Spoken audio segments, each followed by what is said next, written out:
Eu aqui hoje vou fazer um satsang inspirado numa pergunta de uma pessoa que se encontra no desafio da espontaneidade. Eu achei pertinente um satsang porque é um conteúdo bem longo e é isso, é um conteúdo extra, né, para quem está fazendo o trabalho do desafio da espontaneidade. Então, sendo um ritual, eu vou começar com as preces.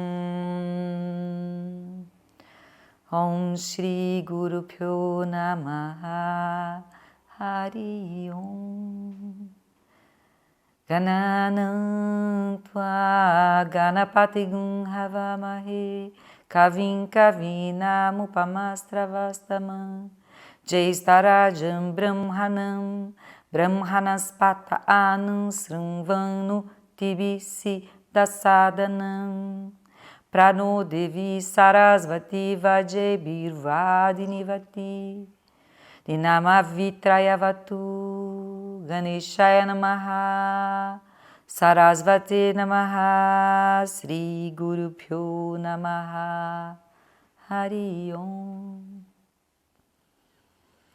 Om Ekadantaya Vidmahi Vakratundaya Didmahi Tano Dante Prachodayat Om Ekadantaya Vidmahi Vakratundaya Didmahi Tano Dante Prachodayat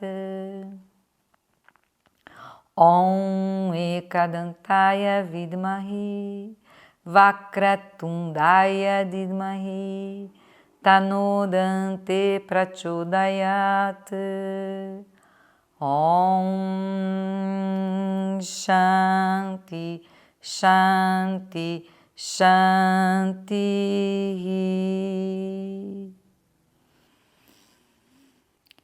Então essas orações de abertura são saudações ao Senhor Ganesha para abrir a porta do nosso templo e tirar os obstáculos da nossa mente para chegar à verdade, e também para Sarasvati, que é a deusa do conhecimento, da sabedoria.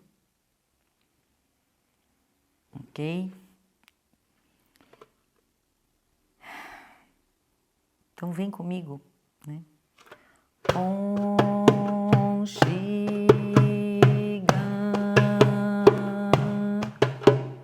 Om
comigo.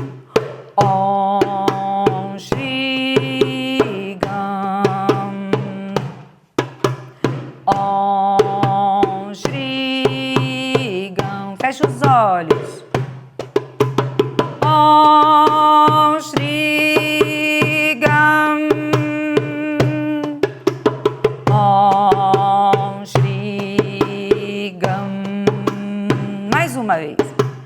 Om Shri Gam. Om Shri Gam. Om Shri Gam.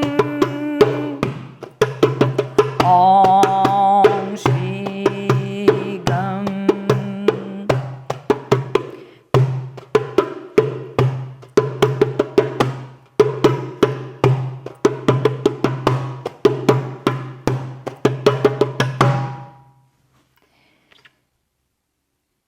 Gam é um Bija Mantra de Ganapati, do Senhor Ganesha, para a gente poder acordar essa força dentro de nós.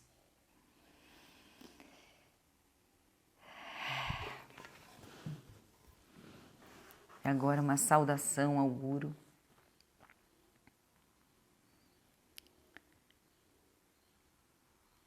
Ao Guru eu me entrego, a Deus eu me rendo.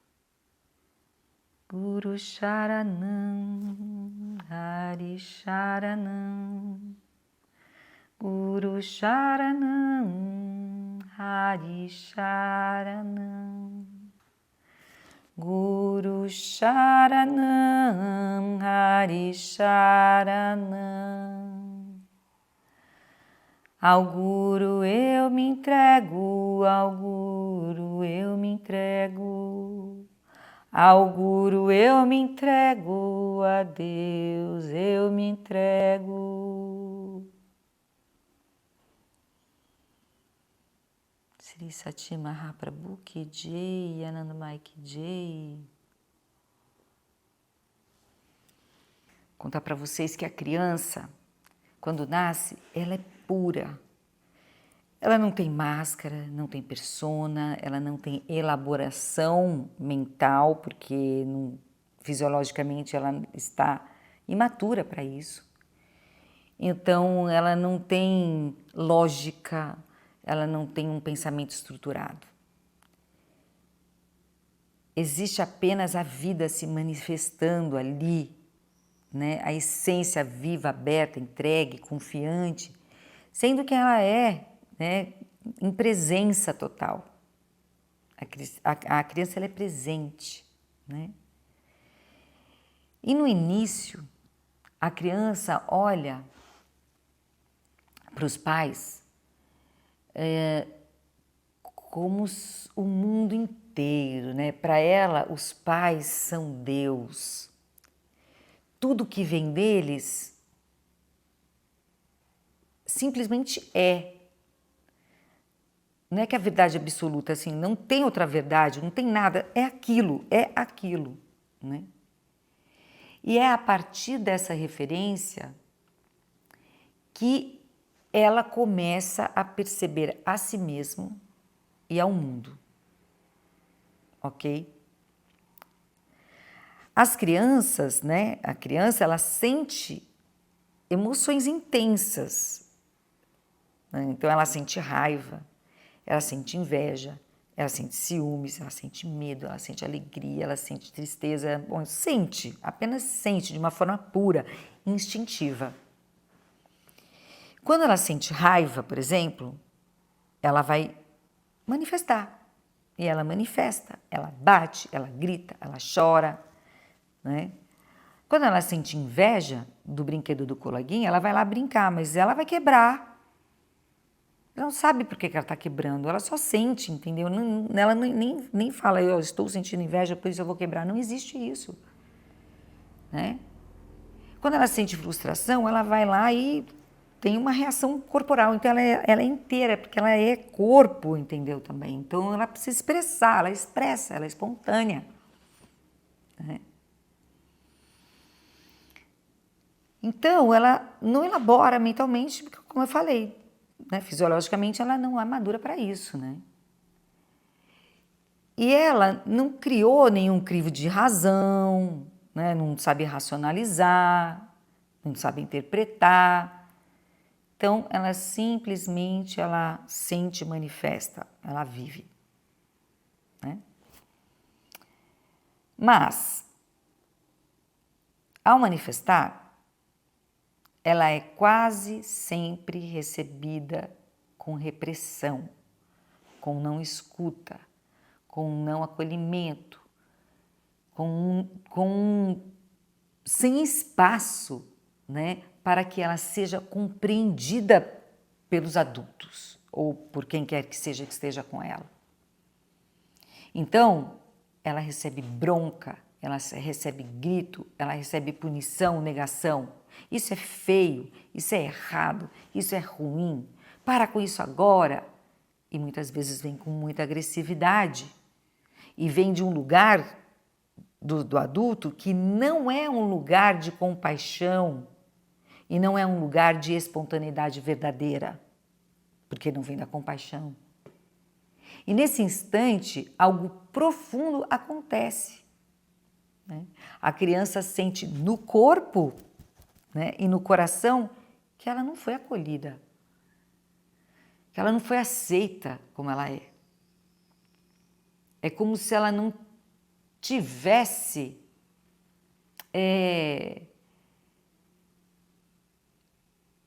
não tivesse amor, né? Ela sente isso como um desamor.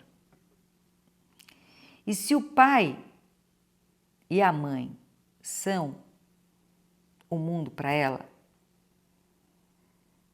né? Se o pai e a mãe são Deus, e Deus não acolheu naquele momento, o mundo cai, né? O mundo dela cai, porque ela sente que tem alguma coisa errado. Ela sente que ela não é indigna de amor. E essa dor primária é o núcleo que sustenta, que dá origem às nossas defesas. E é a partir daí que começa o nosso processo silencioso, inevitável de construção de personagens, de máscaras e formas de adaptação ao meio. A criança, ela aprende que para ser amada precisa esconder os certos sentimentos e mostrar outros. Aprende que certas emoções são permitidas e outras não permitidas porque são erradas. Aprende que se ela for, por exemplo, igual aos pais, aprende que se ela for igual aos pais, ela será amada. Então ela fala assim: mamãe, olha só, eu estou agindo como você, eu sou igualzinha a você, assim você me ama? Mas também pode aprender que pode se rebelar. Eu não vou ser igual a você, não vou te dar esse gosto, né? Essas dinâmicas, elas vão se misturando dentro da criança e vão moldando um comportamento, vão moldando comportamentos, crenças, formas de agir, de sentir. Ela começa a imitar os pais, os comportamentos, as idiosincrasias, né? E tanto as coisas positivas quanto as negativas.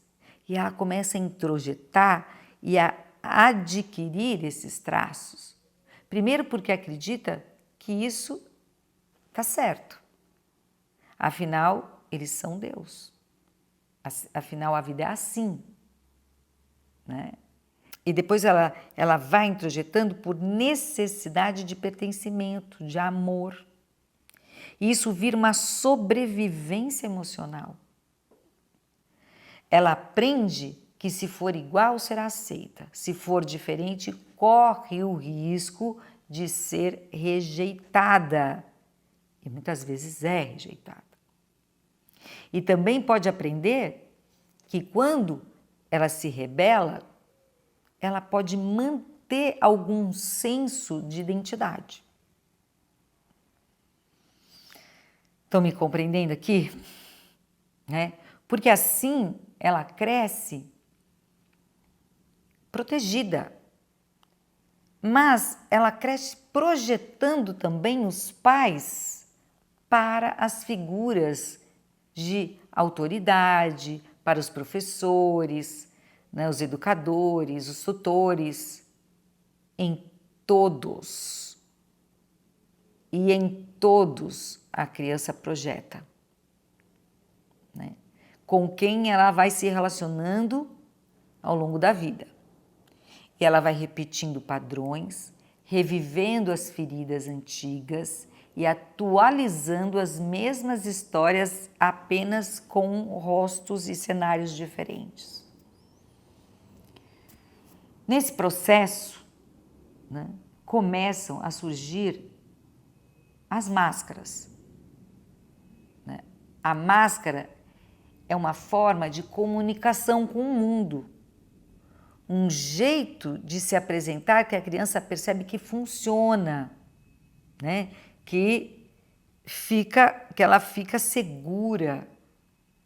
Né? Ela vai fazendo as experimentações, por exemplo, né, manifesta um comportamento e recebe uma reação de aprovação e desaprovação, ou desaprovação. Né? E assim ela vai aprendendo quais, né, os personagens que lhe garantem menos desaprovação. Ou seja, menos dor e mais aprovação ou aceitação. Se uma máscara dá certo, se ela garante atenção, proteção, afeto ou simplesmente evita a rejeição, né, a criança se acomoda dentro dessa máscara, se protege e passa a usá-la repetidamente. Olha isso, né? Ela entende, mesmo que seja de forma inconsciente, porque tudo isso que acontece é inconsciente, tá, gente? Né? Que é assim eu não vou ser machucada. Assim eu vou ser aceita. Assim eu ganho aquilo que eu preciso. Assim eu ganho aquilo que eu preciso. Então, as máscaras também funcionam como estratégias de manipulação energética. Ao usar determinada máscara, a criança recebe a atenção, né? A energia emocional, o afeto. Então, ela controla a situação dentro dela, né? Ou simplesmente, ao controlar essa situação, dá um alívio para a dor. E ao perceber que funcionou mais uma vez, ela vai acumulando outras máscaras ao longo da vida. Ela vai testando, trocando, sobrepondo, criando camadas e camadas, até que um dia ela já não sabe mais quem é ela, qual é a verdade, né? E ela é apenas quem aprendeu a ser para sobreviver. Isso, sabe, tem um exemplo que eu gosto muito de falar, que é, sabe aquele filme O Máscara? O personagem, ele coloca uma máscara, o personagem está em total depressão, o apartamento todo bagunçado, descabelado, só vê televisão. E aí, ele de repente aparece uma máscara, que eu não lembro como que foi, e aí, ela coloca. E essa máscara dá vitalidade, dá poder, e ele não conseguia falar, então ele vai começar a falar, ele vai arrumar a casa. Então e fora de casa, ele percebe que dá muito ibope. dá muito ibope, né? E o que acontece que, aos poucos, a máscara foi se tornando ele. No início era uma sensação, ele gostava da sensação, porque a máscara dava essa liberdade, dava coragem, né, para ele ser o que ele nem ousava ser sem a máscara. Mas com o tempo essa máscara começou realmente a tomar o controle da vida dele e ele não conseguia nem mais tirar a máscara, porque ele tirava a máscara, depois ele não tirou mais. E aí começou a confusão da vida, né? E é exatamente o que acontece com a gente, né? Então ele tentava tirar a máscara, mas não conseguia, a máscara estava grudada nele já. Então, as máscaras que um dia usamos para nos proteger acabam nos aprisionando, entende? E ela é manipuladora, né? E existem, gente, muitos tipos de máscaras, então eu vou falar algumas. Então tem a máscara do agradador, que faz tudo, deixa que eu faço para você. Ah, não, desse jeito, se eu não gosto, eu faço assim. Precisa agradar a todo mundo. A máscara da vítima, que manipula a compaixão alheia. Ai, eu tô tão mal, não sei o quê, e vai lá, a pessoa dá atenção. Ah, porque você fez isso comigo, você fez isso comigo, você fez isso, você fez aquilo, né? Tem a máscara do distante, que se afasta do sentir. Aí fica aquela pessoa misteriosa, meio de canto, não fala muito. Tem a máscara do medroso, que fica paralisado para não perder o amor, para não sentir. Cada uma delas guarda por trás uma dor original. E é uma tentativa de proteger essa dor a qualquer custo. É isso que é a máscara. E depois da máscara, né, a gente forma essa persona, que é uma estrutura mais sofisticada, consolidada, com, né, dessas defesas, que é um eu social construído para sobreviver e funcionar no mundo, que ali é um conjunto de máscaras, né? E eles são organizados, né, de um modo de ser, né, criar sua personalidade, que você acha que você é assim. Você vê, você está tão atolado nas máscaras que você fala assim, eu sou assim. Não é assim. Vai descobrir quem é você, para você ver quem é você mesmo, né?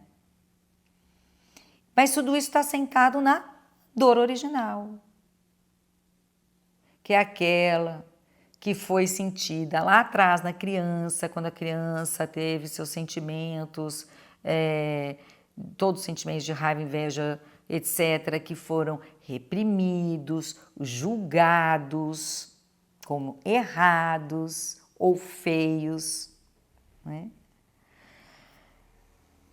E por ser muito intensa, essa dor, né, insuportável, a criança empurra essa dor para longe, como se fosse lá no fundo do oceano, né, que é o nosso inconsciente, né, para não ser lembrada. E aos poucos a criança vai se distanciando desses sentimentos e vai crescendo e a dor vai ficando escondida, esquecida, entre aspas, né? Esquecidas entre aspas, porque não é esquecida, tá? E vou falar aqui agora. É nesse lugar que a gente fala que é a sombra, porque a sombra é tudo aquilo que foi reprimido, escondido, jogado para o inconsciente. É aquilo que não está na luz do sol, né? Ela não está na consciência. Ela só é sombra porque está num lugar onde a consciência não alcança. Por isso que não tem luz, porque luz é consciência. E o que está na sombra, né, se fortalece exatamente por estar escondido. Isso, presta atenção, gente, isso é bem importante. Porque quando a gente fica negando isso, isso aqui vai ficando pior, entendeu? Vai ficando mais forte. Tudo aquilo que não é olhado, que não é nomeado e reconhecido, cria raízes profundas, ganhando força. Essas forças comandam os nossos comportamentos sem que saibamos. A sombra não desaparece quando ela é negada. Negada é eu finjo que eu não tenho, né? Eu falo não para ela. E tudo aquilo que fica sem luz cresce. Tudo aquilo que fica escondido no porão da psique molda o nosso comportamento sem que a gente perceba. E assim, então, somos governados por eles. Na sombra, habitam forças psíquicas emocionais muito poderosas, né, que são as matrizes que existem em todos os seres humanos. Essas forças são aspectos mais primitivos, intensos da psique, e em muitas tradições espirituais são chamadas de matrizes de ego. Durante muito tempo, a humanidade chamou isso de pecado. Gente, pecado, pelo amor de Deus, né? O que é pecado na etimologia da palavra? Pecado significa errar o alvo. Errar o alvo, olha isso, né? É desviar-se do centro, desviar-se da verdade, da essência. Olha bem, né? Isso não significa maldade, é apenas uma desconexão, é afastar-se de quem você é em essência. É isso, pecado. Então, essas matrizes são universais, né? E se expressam em tudo, em todos nós de formas diferentes. Essas matrizes são chamadas de gula, preguiça, avareza, inveja, orgulho, luxúria, ira, medo e mentira. Cada ser humano manifesta uma matriz principal de uma maneira mais evidente, né? Aquela que se torna parte mais forte da sua personalidade. E se alguém toca nessa ferida infantil, quando alguém cutuca a dor original, que está lá atrás, que eu nem enxergo, né? Mas que eu estou projetando no mundo, o que vai acontecer? Eu vou desintegrar. Eu vou sair dessa matriz e vou desintegrar, então eu vou descer para outra matriz como se a gente estivesse descendo numa escada para o submundo psíquico, até chegar nessa criança ferida, nessa criança dodói, dolorida. Deu para entender? Essas matrizes se ligam às crenças profundas, as crenças que herdamos dos nossos pais, da cultura, da sociedade, da ancestralidade, das experiências de infância. São forças, são apenas forças que atuam inconscientemente e nos tornam escravos de comportamentos repetitivos.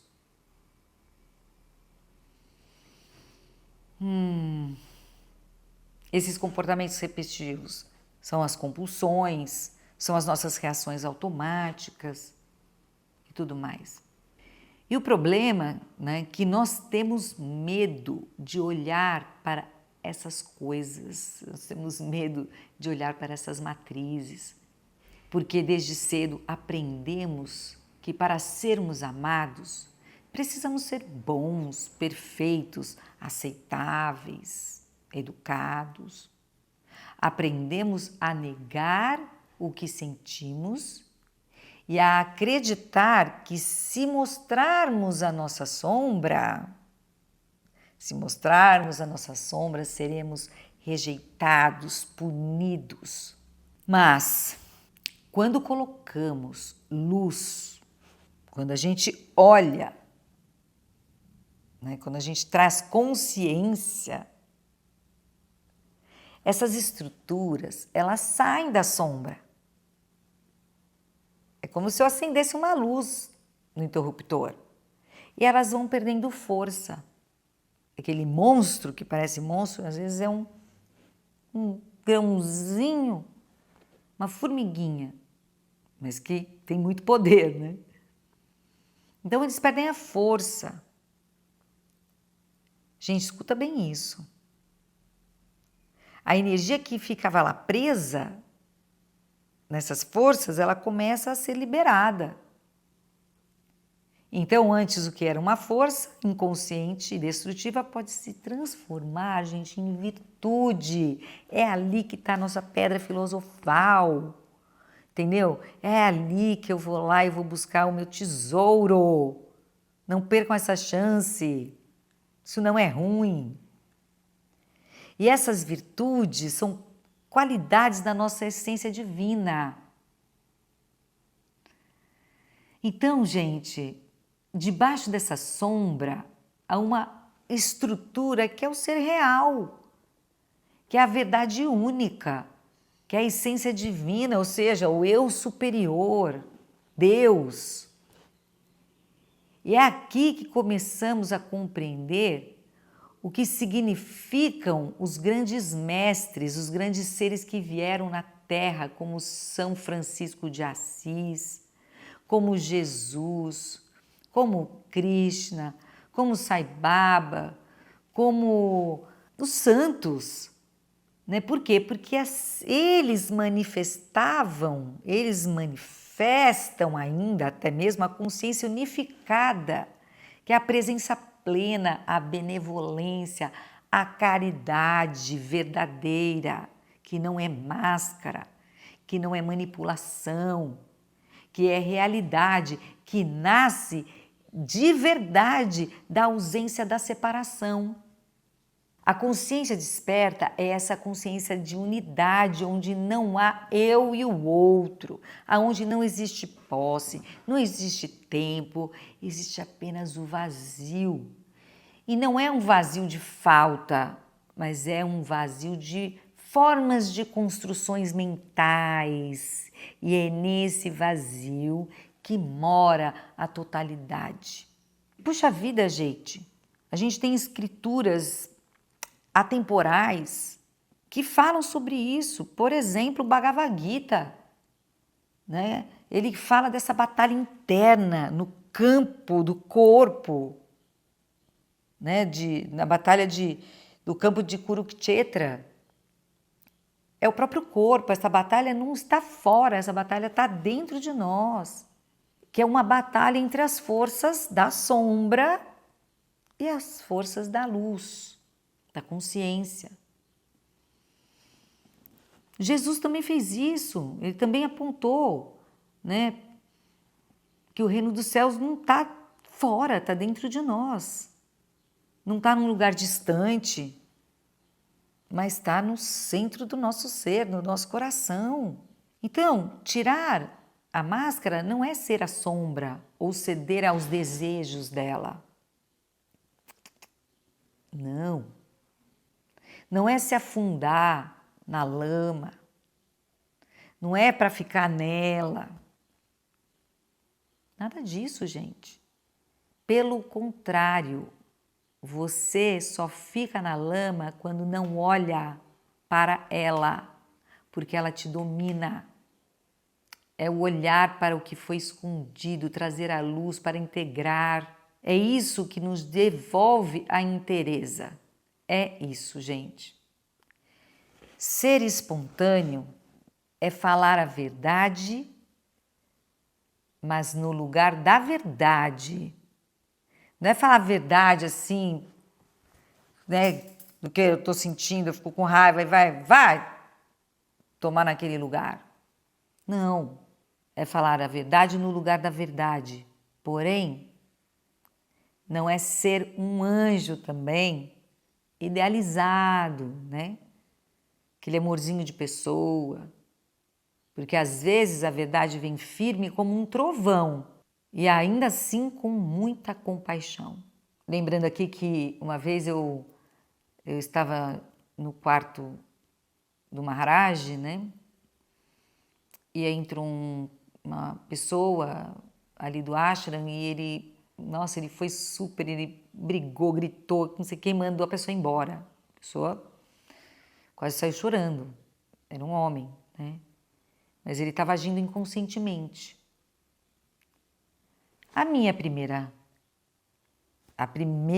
O primeiro pensamento foi, como assim? Um ser iluminado esbravejando desse jeito? E aí, nessa hora, ele olhou para minha cara. Aí eu falei, nossa, eu fiquei com vergonha, né? Eu falei, nossa. Aí eu pude entender, né? Eu falei assim, quem sou eu para ficar julgando essa pessoa que está aqui na minha frente? Ele sabe o que está acontecendo. E depois eu fui entendendo que isso era só porque eu tinha uma crença, como a maioria dos seres humanos, entendeu? Que acreditam em uma imagem de Deus ou mestres como sendo só doces, calmos, como se falasse apenas suavemente. Mas isso, gente, é só uma imagem, é só uma crença social. Então, por exemplo, Jesus, né? O que ele fez com aqueles comerciantes? Ele derrubou as mesas de todos os comerciantes, numa fúria. Mas ele fez isso pela verdade, por amor e não pela manipulação. Isso é muito diferente, tá, gente? Muito diferente do Jesus aqui que a gente anda falando, que a gente anda ouvindo, né? Que muita gente fala em nome de Jesus, né? E vem para benefício do ego, né? Muitos nem sabem o que estão dizendo. Por favor, isso não confunde com isso, tá? Do que eu estou falando. Continuando aqui, por isso que integrar a sombra, integrar luz e sombra, é essencial. Não se trata de negar uma parte e exaltar outra, né? Trata-se de unir, de reconhecer, de permitir que a luz da consciência atravesse todas as camadas de dor das máscaras, das defesas, até que reste somente o ser. Reste só o amor incondicional. E a espontaneidade nasce quando não há mais necessidade de representar. Não há mais necessidade de ser nenhum personagem para merecer o amor, a atenção, porque o amor já é. O amor já é a própria base do ser. Então, é isso. Senhor, fazei-me instrumento de vossa paz. Onde houver ódio, que eu leve o amor. Onde houver ofensa, que eu leve o perdão. Onde houver discórdia, que eu leve a união. Onde houver dúvidas, que eu leve a fé. Onde houver erro, que eu leve a verdade. Onde houver desespero, que eu leve a esperança. Onde houver tristeza, que eu leve a alegria. Onde houver trevas, que eu leve a luz. Ó Mestre, fazei que eu procure mais consolar que ser consolado, compreender que ser compreendido, amar que ser amado, pois é dando que se recebe, é perdoando que se é perdoado, e é morrendo que se vive para a vida eterna.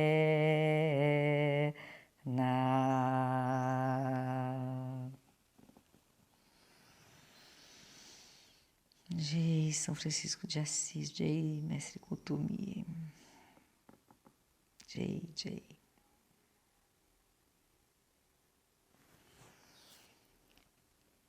Essa oração é maravilhosa, porque onde houver ódio, que eu levo é o amor, mas é dentro de nós. Tudo isso é dentro de nós. Onde houver ofensa, que eu levo o perdão, discórdia, união. Tudo isso a gente tem que transformar. E fazer com que eu procure mais, né? Consolar do que esperar eu ser consolado. Compreender, me compreender do que eu ficar esperando que o outro me compreenda. Amar, me amar, não esperando ser amado. E é dando que se recebe, é perdoar, né?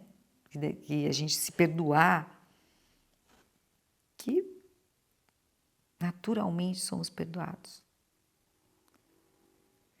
E é morrendo para tudo isso, máscara inferior, transformando tudo isso, integrando tudo isso, é que alcançamos a vida eterna. Amém. Que assim seja. Om Sarve Bhavantu Sukhinaha, Sarve Santu Niramaya, Sarve Badrani Pashantu, Mahakashidu Kababhawe. Om Purnamada Purnamidam Purnamudachyate Purnasya Purnamadaya Purnameva Vashishate. Om Shanti Shanti Shanti.